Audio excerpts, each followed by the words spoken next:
AITA for pretending I didn't know my ex? I'm 29F, and if I had to describe myself, I'd probably say I'm the invisible woman. Not in a tragic way, but I'm the kind of person who tends to fade into the background. I'm a bit on the bigger side, which people politely call curvy or plus-sized, but I'm not exactly proud of it. I've always been the friend guys look through to see the girl behind me, the one who gives the good advice, but isn't the one anyone actually wants to date. That was until I met Shane. He was 27, tall, lean, and really handsome in that effortlessly cool kind of way. He's the kind of guy people just gravitate toward, a charmer with that perfect smile and this easygoing confidence that I could never seem to muster. When we met through mutual friends, he seemed like the kind of guy I'd never have a shot with. But he was surprisingly attentive, always finding reasons to talk to me. I fell fast and hard, and before I knew it, we were something, or at least I thought we were. But from the start, there was this catch. Our relationship had to be a secret. I remember our first real conversation about it. We were lying in my bed, just talking about our lives, dreams, and random nonsense. And I asked if he'd ever want to go public. He looked at me, then away, then back, and said, "I'm not ready. It's just a personal thing." And because I was scared of losing him, I didn't press. I didn't even tell my best friend, Sarah, because deep down, I feared what people would say. I feared they'd look at us and wonder why he was with me. So I kept quiet, convincing myself it was temporary, that things would change. For 2 years, that was our routine. Shane would come over when he could, spend the night, and we'd act like we were together, but only behind closed doors. Eventually, he even moved in with me. I took that as a sign that we were progressing, like I was finally someone worth loving openly. Every day, I held out hope that one day he'd see me differently, that he'd want me for all the world to see too. Then one day, after nearly 2 years, I came home from work to find his things gone. His clothes, his toothbrush, that ugly mug he insisted on using every morning, it was all gone. Just like that, without a word, he ghosted me.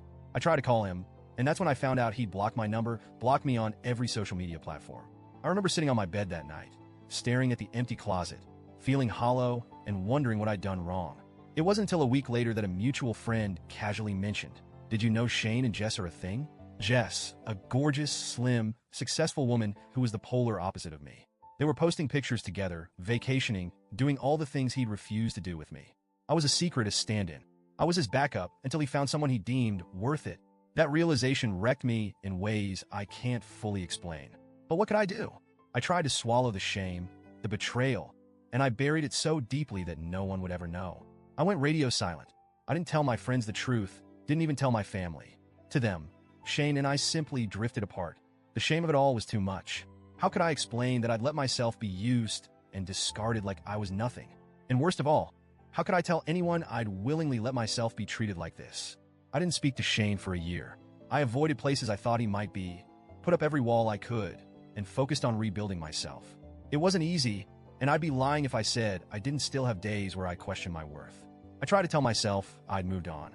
But then a few weeks ago, I heard that Shane was supposed to marry Jess, but that the wedding was off because Jess had cheated on him.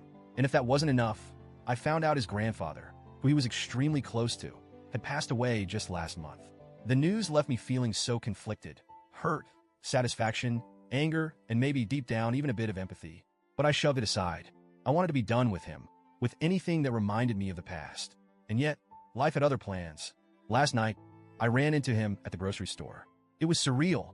I was in the cereal aisle, trying to choose between 2 brands, when someone walked up beside me. I looked up, and there he was just a few feet away, giving me that smile that used to make my heart flutter. "Hey, how have you been?" he said, like we were old friends catching up. I can't explain the mix of emotions that hit me all at once. I wanted to scream, to cry, to laugh in his face, and let him know exactly what he'd done to me. But somehow I kept it together. I forced a blank expression, took a deep breath, and said, "I'm sorry. Do I know you?" The look on his face was priceless. He looked confused, almost hurt, like he genuinely couldn't believe I wouldn't remember him. I didn't give him a chance to say anything else. I just turned and walked away, my heart pounding in my chest. For the first time since he'd left, I felt like I had control over my life. I felt like I was finally letting go. But today, I told a mutual friend about what happened. I expected her to understand, maybe even validate me. But she was horrified. She said I was being cruel and heartless, especially considering Shane's been through so much recently. That he just lost his grandfather, that his fiancée had cheated on him, and now he was going through a really tough time. She said I should have been kinder, or at least acknowledged him. And now I'm torn. Was I too harsh? Did I let my bitterness get the best of me? Part of me feels like he deserved it, that he had no right to casually act like nothing happened. But another part of me wonders if I was the villain in that moment.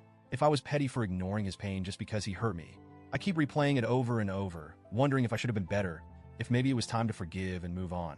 But every time I think of forgiving him, I remember how it felt to be abandoned, to be treated like a secret,